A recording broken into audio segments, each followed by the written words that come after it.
All right, Raw finished. Got some news going on today here in Canada on Monday with TNA. We're gonna get to all that stuff there. This is DA Wrestling. I'm Andrew. Let's get going.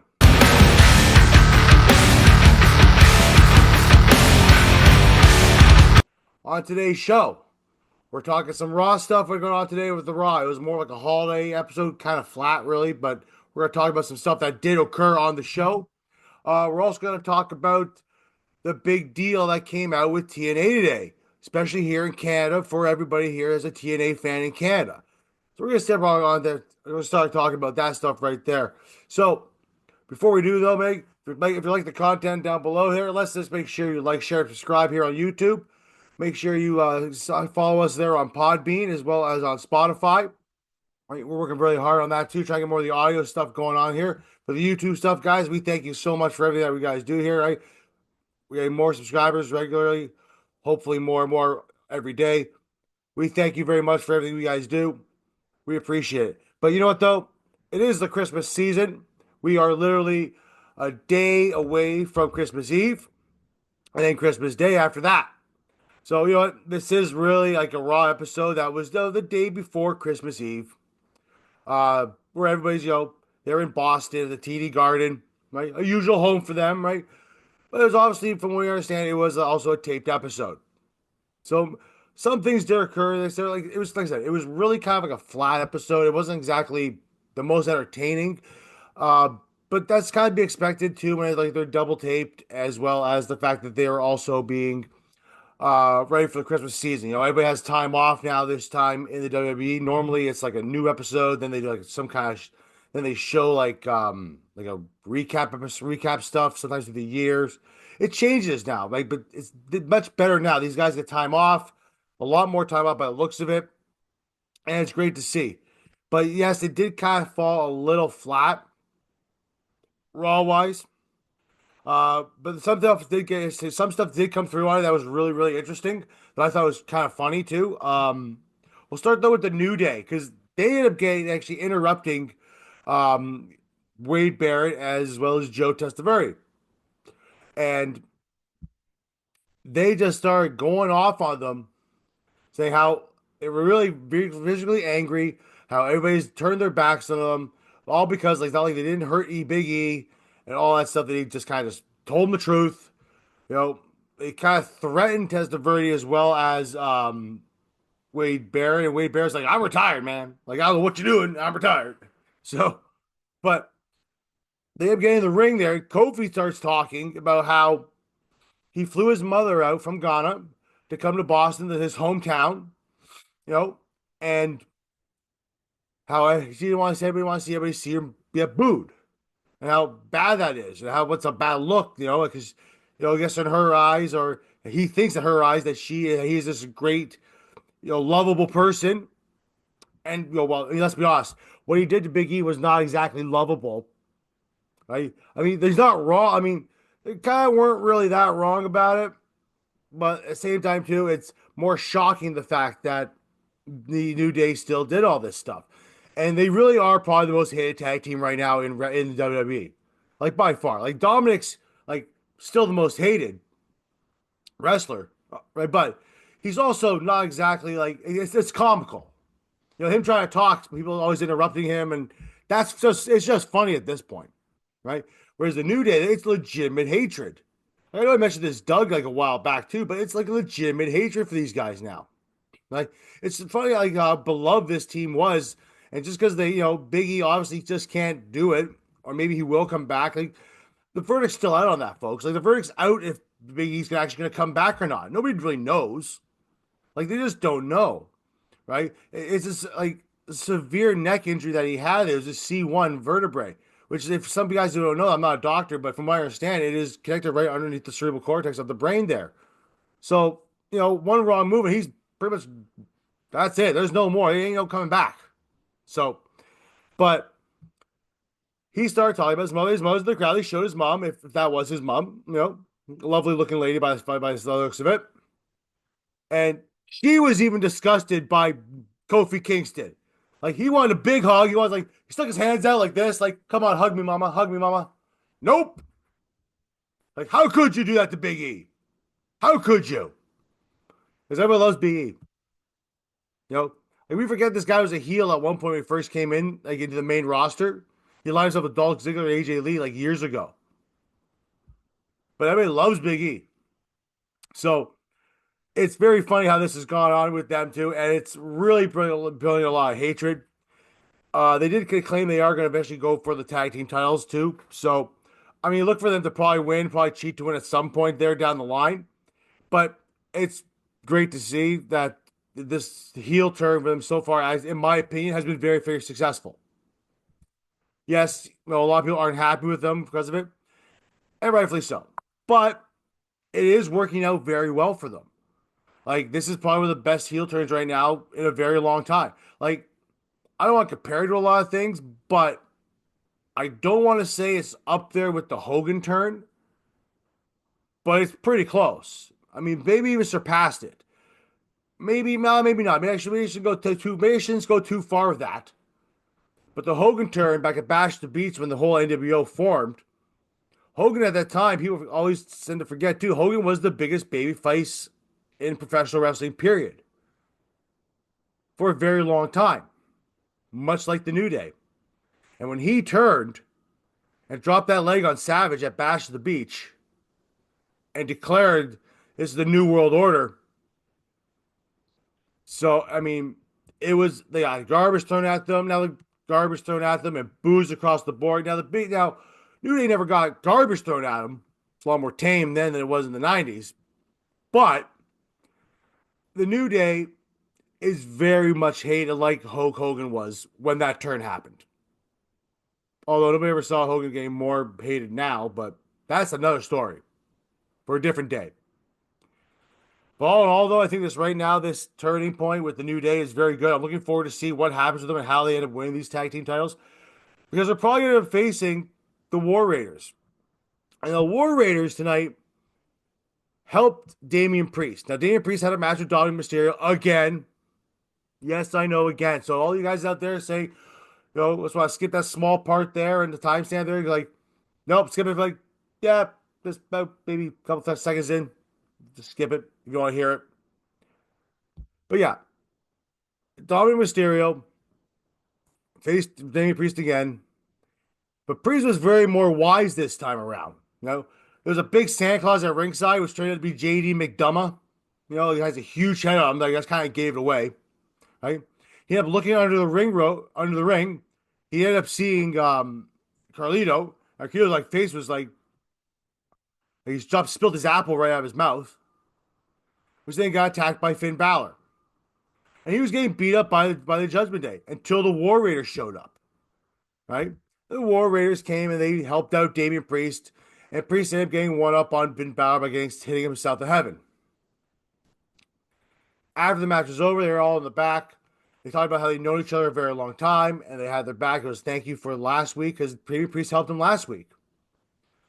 And this week, he paid it back. And Priest says, since you guys haven't seemed to have a problem with the Judgment Day, I have your backs too with this too. So next week, they announced we're getting a 6-man tag with the War Raiders and Damian Priest versus Finn Balor and the rest of the Judgment Day being Dominic Mysterio and JD McDonough. Or maybe it might be even Carlito. But the War Raiders are the tag team champions now, because we talked about last week because they won the titles. Right?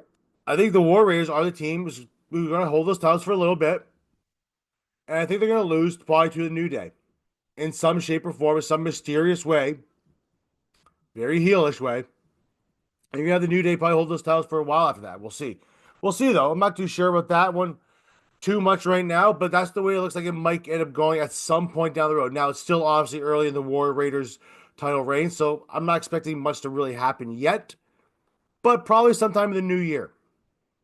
Yep. Also, we had Io Sky advance in the IC title tournament. Now, she wasn't really usually in this. Now, there was a 3-way match between Alba Fire, Natalya, as well as Io Sky, who replaced Kairi Sane, who was injured last week by PFC.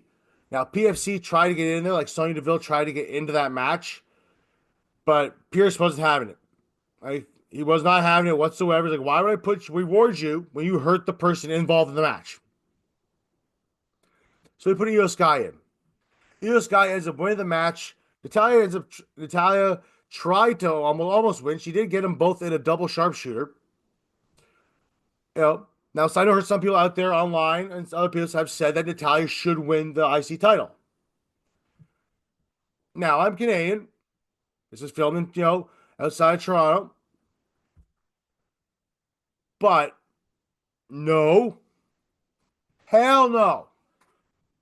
Natalia is no. No. Not that I don't like Natalia, but I just, in my opinion, I'd rather see the belt go on someone like Io Sky who's going to establish it better. In my opinion. Especially if you want to have an IC title. Now, obviously, it might come down to Dakota Kai and Io Sky in the final. Because Dakota Kai next week is facing Zoe Stark in her match. So it could very well come down to Dakota Kai and Io Sky. I'm not bad. You know what? I'll be honest with you. If Io Sky ended up facing Dakota Kai won, I'd be okay with that.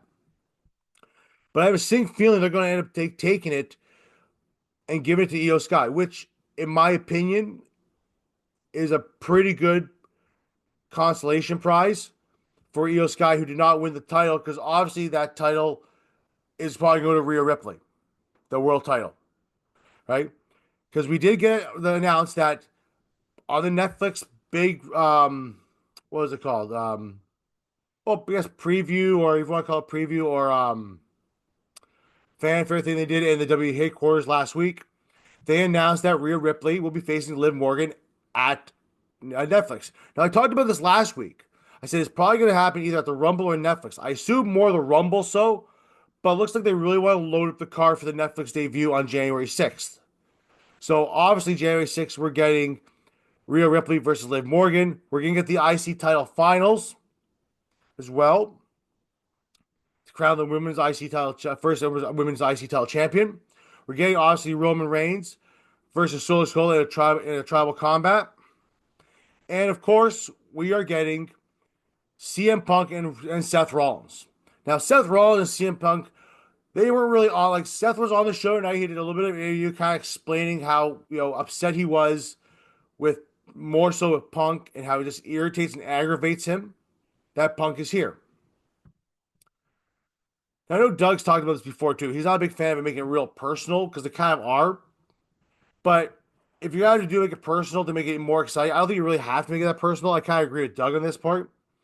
But it's a kind of good way to get the story going a little bit more, too. I mean, Seth Rollins, CM Punk kind of sold itself. But CM Punk versus Seth Rollins will probably determine on what goes on next the next little bit. I'm looking forward for Punk to win this match on Seth, just because I think this is probably the best set it could do. But it's a possibility in my mind, too, that Seth wins, Punk wins the Rumble. Right? And this match might end up being Seth versus Gunther later on. And then Punk ends up winning the Rumble and for Punk challenges Seth at Mania. Or it could be somewhere limited. But we'll find out. There's a lot to go on there, too. But the Netflix thing, they're really loading up there. Right? We're going to have Rhea Ripley versus Liv Morgan. Hopefully that ends. For God's sakes, I hope it ends. It just needs to end at this point.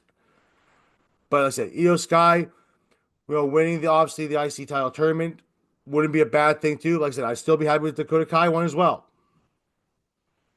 We'll get more of that later on. Probably next week. We'll find out more because that title tournament will go on the day before New Year's Eve. And we'll go from there.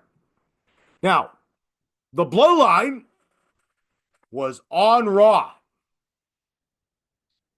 Obviously, it looks like they're shifting the Bloodline stuff, all that stuff to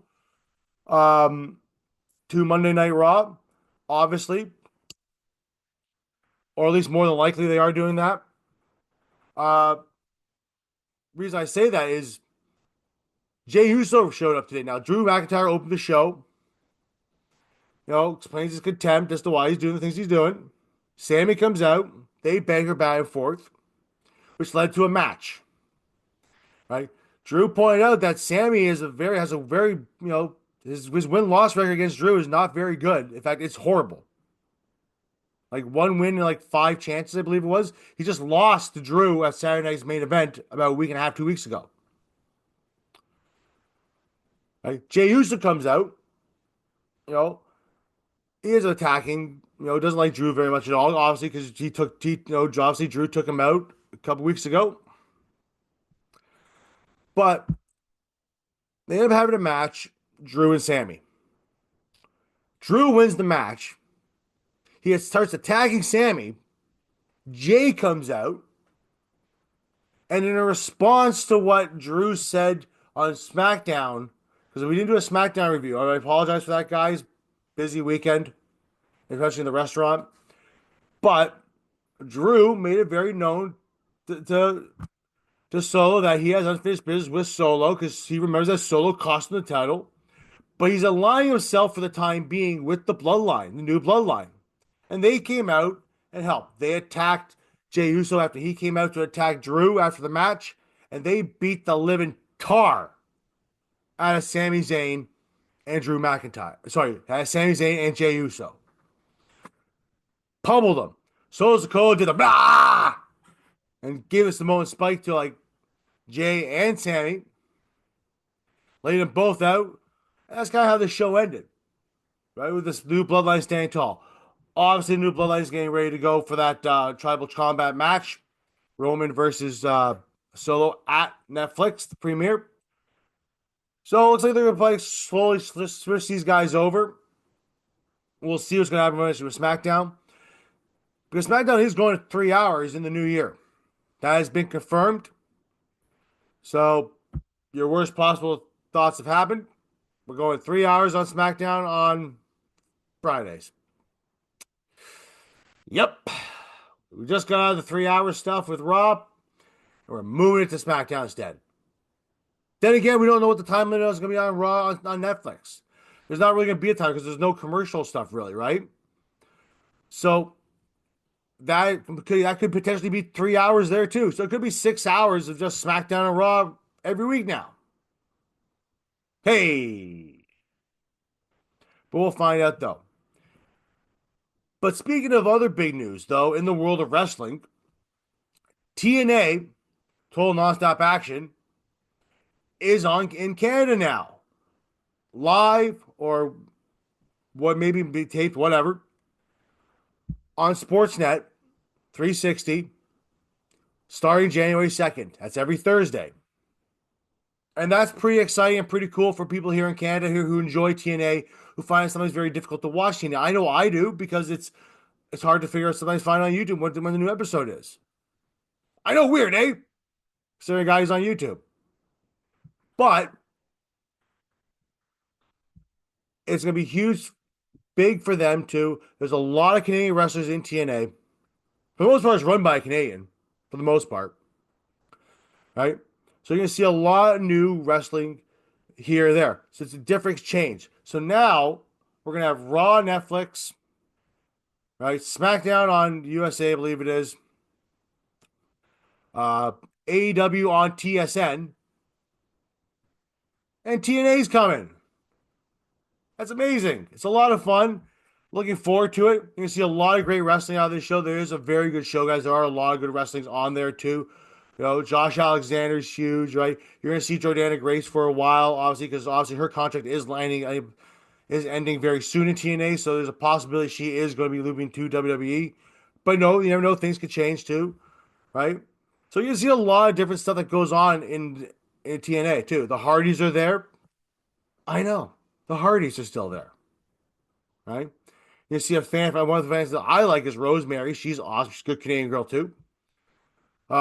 Obviously, Santino Morella's on the show, too. He's like a general manager type of guy. So, Canadian boy, Toronto boy.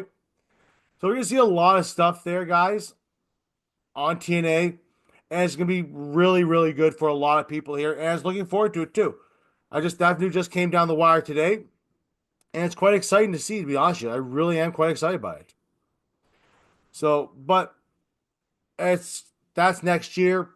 That starts January 2nd. Then January 6th comes Netflix. January right now is set to be a big wrestling month. Obviously, February is going to be the Rumble. It's February 1st, though. Just after January. Literally the day after. But lots of stuff going on here. It looks like it's going to be a very big year for wrestling, especially here in Canada. Like I said, TNA started up there. Canada is getting the Elimination Chamber. It's John Cena's farewell year. Lots of stuff to go over there. So the question is, though, folks, what do you guys think is going to happen this year coming up? I'll tell you later on, maybe. Right? Probably do something about. We're going to talk about some of that too. Possible ideas and predictions for 2025 in wrestling by DA Wrestling. Check that video up sometime this week coming up, right? As well as on Podbean and Spotify. Anyway, guys, make sure you like, share, subscribe down below there, right? Make sure you follow us on all the Twitter and stuff there, right? We are AM1982, DA Wrestling or DA Sports on Twitter. Follow Doug. He needs it. He needs some help. He needs some hugs. Give some hugs. Give him some kisses there. Blow him some cyber kisses if you want. Right? D-Line is 1991. Anyway, guys, I'm Andrew. This is DA Wrestling. I thank you very much. Have yourself a wonderful day. But Merry Christmas to you. I'll talk to you soon. Later.